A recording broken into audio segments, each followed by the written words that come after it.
Welcome to the next IT-Free-Training video on setting up Active Directory Federation services.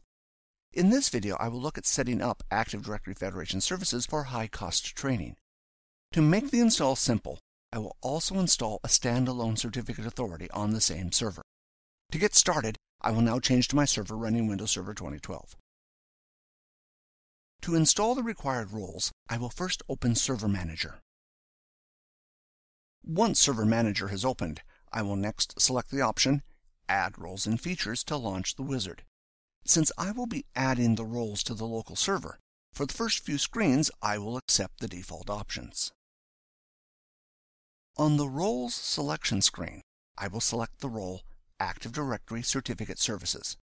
Once selected, a prompt will appear asking for additional features to be installed. When this appears, I will press the button Add Features to add these features. The next role that I will add is Active Directory Federation Services. Once the role is selected, I will once again be prompted for additional features which I will add.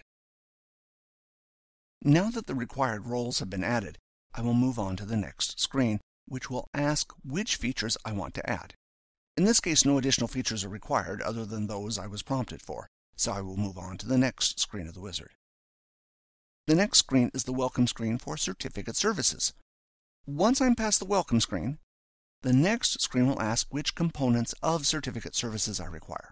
In this case, the default component of Certification Authority is enough to create certificates for Active Directory Federation services, so I will leave this selected and move on. The next screen of the wizard is the welcome screen for Active Directory Federation services. Once I'm past this screen, the next screen will ask which components of Active Directory Federation services I require. In this case, the default component of Federation Server is enough, so I will leave this selected and move on. The next screen is the IIS welcome screen. Active Directory Federation Services requires IIS. Once I'm past the welcome screen, I will be able to select which components of IIS I want to install. In this case, I will accept the defaults and move on to the end of the wizard. Once I press Install, the required components will be installed. This process does take a few minutes to complete, so I will pause the video and return shortly.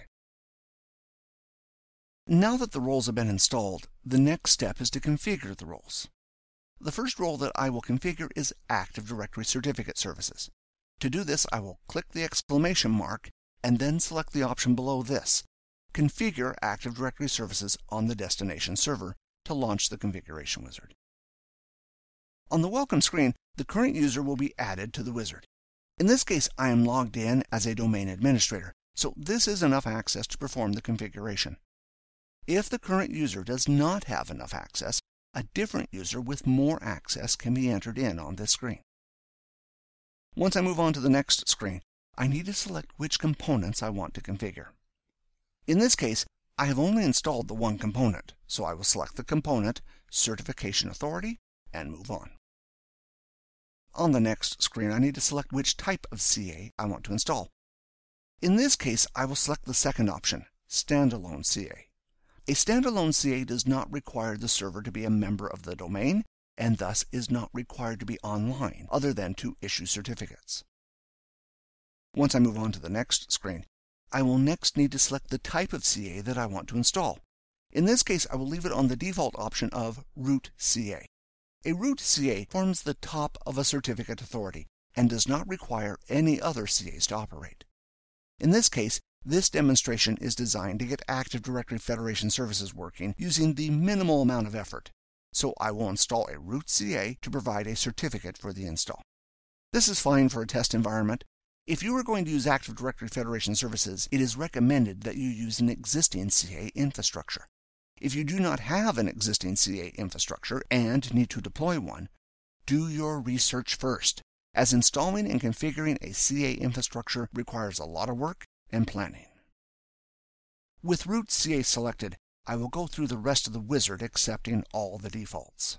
Once again, you should do your research and configure these settings for your company's needs, but this is enough to get a basic non-production Active Directory Federation services install up and going. Once I'm at the confirmation screen, I will press Configure, and the server will be configured as a root CA. This process does not take too long to complete. The next step is to create a certificate that can be used with Active Directory Federation services. To do this, I need to create a certificate request. To create a new certificate request, I will close this wizard and move the mouse to the top right of the screen to open Charms. Once open, I will enter in MMC in the search box and then select the icon for MMC when it appears. Once MMC opens, I next need to select Add Remove Snap-in from the File menu. From the list of available snap-ins, I need to select Certificates and then press the Add button. MMC will then ask which certificate store you want to view. In this case, I need to select the option Computer Account to view the certificates that are relevant to this computer only. On the next screen, I need to select which computer I want to access. In this case, I will accept the default option for the local computer, complete the wizard, and then exit Add Remove Snap-ins. Now that the certificate snap-in is opened, I next will expand down to the Personal container, right-click it, and select Create Custom Request under All Tasks, and then under Advanced Options to start the Certificate Enrollment Wizard. Once I am past the Welcome screen, on the next screen I need to select the option Proceed Without Enrollment Policy, since I will not use an automated process to supply the certificate like an Enterprise CA. On the next screen, I need to select the template for the certificate request and the format the file will be in. For the template, I need to select No Template Legacy Key. When the certificate is created, Active Directory Federation Services requires the private key. This template makes sure that the private key is able to be exported. For the request format, I will leave it on the default option of PKCS. Once I move on to the next screen, I need to make some changes to the certificate request. To do this, I will expand the Details section and then press the button Properties. On the General tab, I will enter in a friendly name and a description. What you enter in here does not affect the certificate or how it is used. However, putting in a good friendly name and description helps identify the certificate and what it is created for. Next, I will select the Subject tab. 2 values need to be added here, otherwise the certificate will not be usable. First, under Subject, the type needs to be set to Common Name. The value needs to be configured to the fully qualified domain name of the server. The next value will be the same, so I will copy this value and then under Alternative Name, configure the type to DNS and paste the value in. Now that the values have been configured to the fully qualified domain name for this server, I will press the Add button to add them. Now that the values have been added, I will next select the Extensions tab. This will allow me to define how this certificate can be used. In this case, I will expand Extended Key Usage and add the options for Server Authentication and Client Authentication. These are required for Active Directory Federation services. Next, I will select the Private Key tab. Active Directory Federation Services requires access to the private key in order to operate. To configure the private key, I will expand Key Options and then set the key size to 2048. You can use a smaller key size, however, Microsoft recommends a key size of at least 2048. Next, I need to tick the tick box Make Private Key Exportable. These are all the properties that need to be configured. I will now press OK to go back to the wizard and then move on to the next screen of the wizard. On the next screen, I need to enter in the file name I want to save the certificate request to. In this case, I will browse to the desktop and save the request file there. The request file extension is REQ, but notice that if I do not enter this in the wizard, it will add it for me. Once the file name has been entered in, I will press Finish and the request file will be created. Now that the request file has been created, the next step is to use it to create a certificate. To do this, I will select the option Certification Authority under the Tools menu. To create the certificate, a new request needs to be submitted to the Certificate Authority. To do this, right-click the Certificate Authority and then select Submit New Request found under All Tasks. Once selected, it is just a matter of browsing to the location of the request file, which in this case has been saved to the desktop. Notice that because the file was not saved with the rec extension, it has not appeared. So I need to select the option All Files from the pull-down and then select the request file when it appears. Once I press Open, the request for a new certificate will be submitted. If I now expand down into Pending Requests, you can see the request for the certificate. To issue the certificate, all I need to do is right-click the request and, under All Tasks, select the option Issue. Once the certificate has been issued, if I open the container Issued Certificates, you can see the certificate that has been issued for Active Directory Federation services. If I double-click the certificate, you can see the details of the certificate. To export the certificate for use with Active Directory Federation services, I need to select the Details tab and then press the button Copy to File. This will launch the export wizard. Once I'm past the welcome screen, on the next screen I need to decide which format to use for the certificate. In this case, the default format of DER will work fine. Once I press Next, I will need to enter in a file name to export the certificate to. In this case, I will save the certificate to the desktop. Once I've entered in a file name, I can complete the wizard and the certificate will be exported to the desktop. The certificate still needs to be imported to the local computer before it can be used, but I will leave that to later on to show what happens if a certificate cannot be found during the configuration of Active Directory Federation services. To start the configuration of Active Directory Federation services, I will close all these windows, click the exclamation mark, and select the option Run the ADFS Management Snap-in. Once open, I need to select the option ADFS Federation Server Configuration Wizard to start the configuration of the server. On the first screen of the wizard, I will leave it on the default option of Create a New Federation Service. In this case, no Federation servers exist on this network. If you already had a Federation server, you may want to add this server to the existing farm so that both Federation servers work together to provide redundancy. On the next screen, I have two options.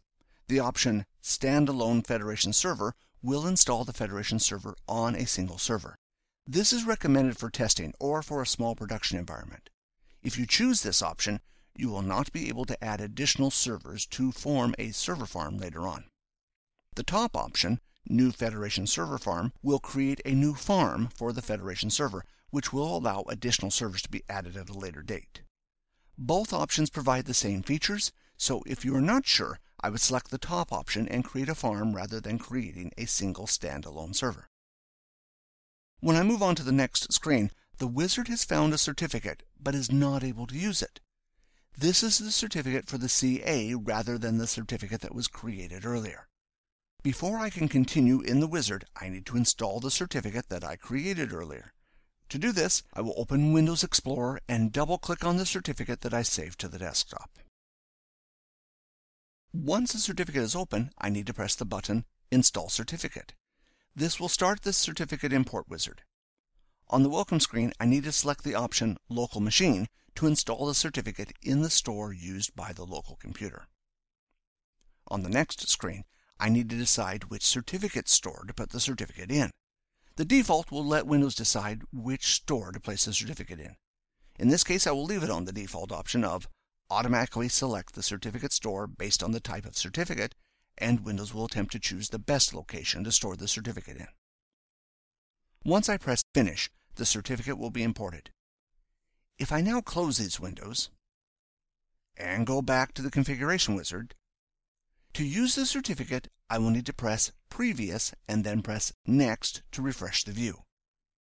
You can now see that the wizard has found the certificate. Once I press Next in the wizard, the next screen will ask which service account will be used with this install of Active Directory Federation services. I've already created a service account in Active Directory. This service account was created with domain user rights. In order for this service account to be used with Active Directory Federation services on this server, it needs to be added to the local administrators group on this server. In order to do this, I will select the Tools menu and then select the option Computer Management. Once Computer Management has opened, I will expand Local Users and Groups and then select the container Groups. This will open the properties for the local administrators group. Once open, it is just a matter of pressing Add and entering in the name of the service account I created. I can now close out of these windows and go back to the configuration wizard. It is just a matter of pressing the Browse button and entering in the name of the service account. Once this is done, I need to enter in the password for the service account and move on to the next screen. The next screen of the wizard will show a summary of all the options that have been selected. Once I press Next, the configuration of Active Directory Federation Service will start. This takes a minute or two to complete, so I will pause the video and return shortly. The configuration of the server is now complete. Notice that I get a warning message. If I click on this message, it indicates that the SPN for the user account could not be configured. In this case, the SPN has been configured correctly. If you find that Active Directory Federation Service will not start up, check that the SPN on the service account is configured correctly in the properties of the user account. If I now close the wizard, notice that the admin tool for Active Directory Federation Services is now working. The next step is to configure it to work with other Active Directory Federation services. But that I will leave to a later video. Thanks for watching this video from ITFreeTraining. I hope to see you in other videos from us from this course and others. Until then, thanks for watching.